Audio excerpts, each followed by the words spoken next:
You can't run forever, kid!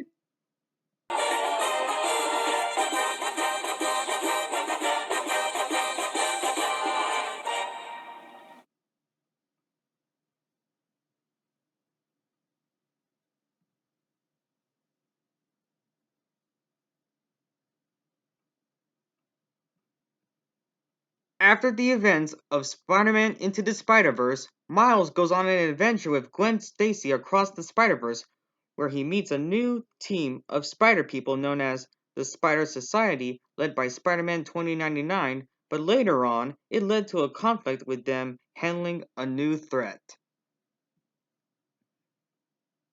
The first Spider-Verse movie back in 2018 is one of those movies that are way ahead of its time, meaning that the first Spider-Verse movie is one of my favorite movies of all time.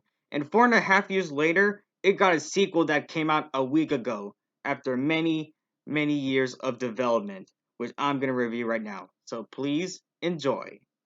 Today, I just saw Spider-Man Across the Spider-Verse at my local Cinemark theater. And what do I think of it? It was so freaking awesome! It's just as shockingly astounding as the first movie. Now, let me tell you my reasons why Spider Man Across the Spider Verse is amazing, in my opinion. First off, you probably know where this is going. The animation is straight up experimental in such a beautiful way. Throughout the whole entire film, you can see all kinds of different animation styles in every setting, character, movement, and etc. It even refreshes my mind on how much I love stylized animated movies.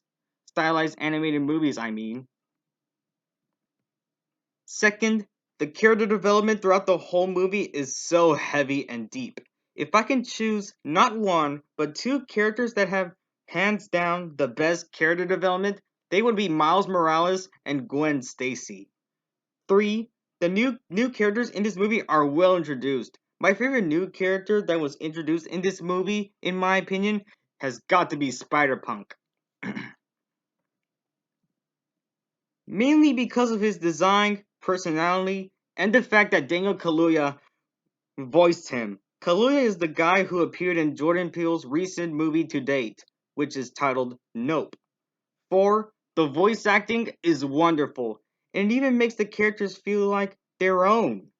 5. The soundtrack is just as great as the first film. Props to Daniel Pemberton, who worked so hard on composing the music for this work of art. 6. When it comes to Miles Morales in this one, it tackles so much of both mental health and emotional intelligence really maturely, which makes this movie feel more than just a simple animated movie that is PG rated. 7. The story is inevitably astounding. Even when it's one of the longest animated movies I've ever seen in my life, it's still really strong. 8. Even though this movie is really strong when it comes to action and deep character development, the humor is really clever in such a creative way. Mostly in particular, the first act.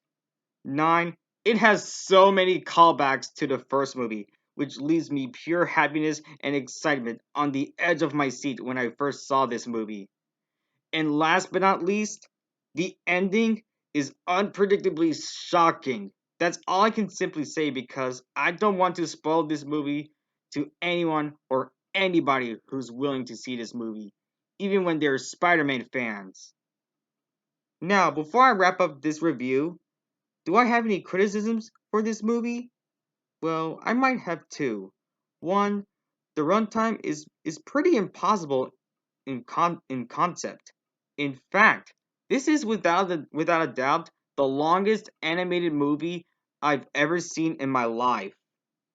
And second, last but not least, after the opening logos, during Gwen Stacy's introduction, it might be a little hard to hear her narration. Maybe it has to do with her killer drum solo. But as the time I made this review, Sony pretty much listened to the criticisms and they later on fixed the problem with it. But it's alright. Overall everyone, I love Across the Spider-Verse. This one is just as amazing as the first one. It refreshes my mind on why I really love stylized animation to begin with. This movie is the Toy Story 2 of Sony Pictures Animation, where a specific animated sequel is just as good as the first one. I look forward to see what Sony's been cooking up to with their next film, Beyond the Spider-Verse. But for now, we just gotta wait, like real people do. Now without further ado, let's get into my rating, shall we? I'm gonna give Spider Man Across the Spider Verse a 9.7 out of 10. So, yeah, everyone, this concludes my review on Spider Man Across the Spider Verse. Thank you guys so much for watching this review. Make sure to like, comment, and subscribe. And my next movie I'm planning to check out really soon throughout my summer break is probably going to be Pixar's newest original movie titled Elemental. If not, I'm going to check out Nimona on Netflix, since I really admire N.D. Stevenson's work, both Nimona and Shira and the Princesses of Power, which you probably know that by now. So yeah, thanks for watching, and I'll see you guys next time.